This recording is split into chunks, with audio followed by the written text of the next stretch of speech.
Hey guys, today I'm going to show you how to create a successful speed painting in 3 simple steps.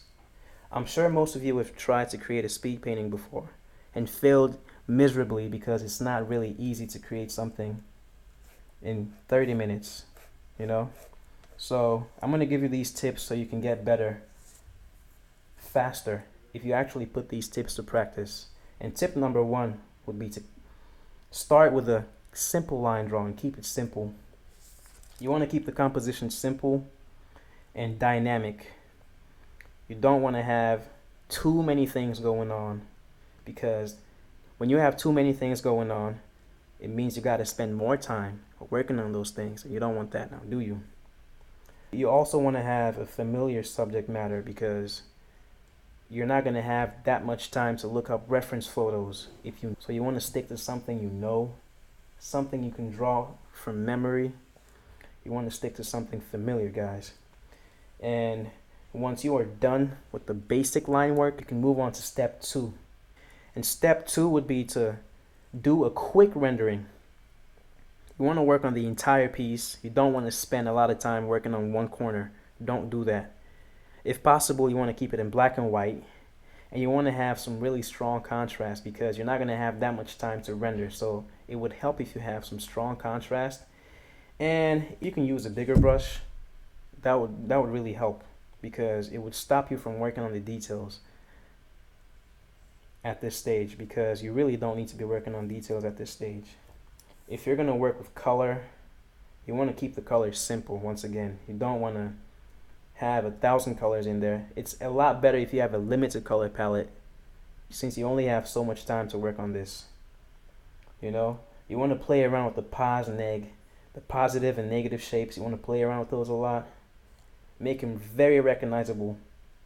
And you don't really want to zoom in too much while you are in this phase, okay? The zooming in comes later, but for now, you don't really want to zoom in. As a matter of fact, you do not want to zoom in at all until you get to stage 3. And by the way, I usually tend to spend 10 minutes on each phase. Sometimes if you can finish stage 1 quicker, that's fine. That only gives you more time to finish the piece.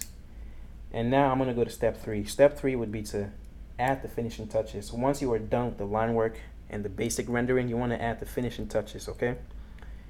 You want to add the finishing touches and spend time on the focal point. This time it's okay to really zoom in. You can zoom in, work on the details. And it would be best to spend time on the focal point, because that's the part the viewer is going to look at first. So if he looks at that part first and realizes, oh wow, this is really beautiful, because you spent so much time working on that one spot, that's good for you. And by so much time, I mean, actually, I only mean 10 minutes, okay? And at this stage, you want to add the highlights and all the other details, blah, blah, blah. And that's it, guys. 3 tips. 3 tips to creating better speed paints. Actually, 3 steps to creating better speed paints. And if you actually see with this painting, I worked on it some more, and you can check that out in my other video at the link below. Quick recap. Step 1, a basic line work. Keep it simple. Simple composition, simple shapes. Don't worry about the details too much. Step 2, quick rendering. Work on the entire piece. Don't zoom in all the time. Don't do that at this stage. At least don't do it for now. Just keep it zoomed out. You want to look at the whole piece. Work on the whole thing. Work on it as a whole. You want the whole painting to look good. You don't want only half of the painting to look good. Okay? And then step 3, add the finishing touches. Now you can go back and work on the focal point. You can spend some time really adding those last minute details. And it would be best to spend 10 minutes on each step. Like I said, time yourself. Make sure that you give yourself a time constraint. Okay guys, thanks for watching. If you like the video, like, share, comment, subscribe, all the good stuff.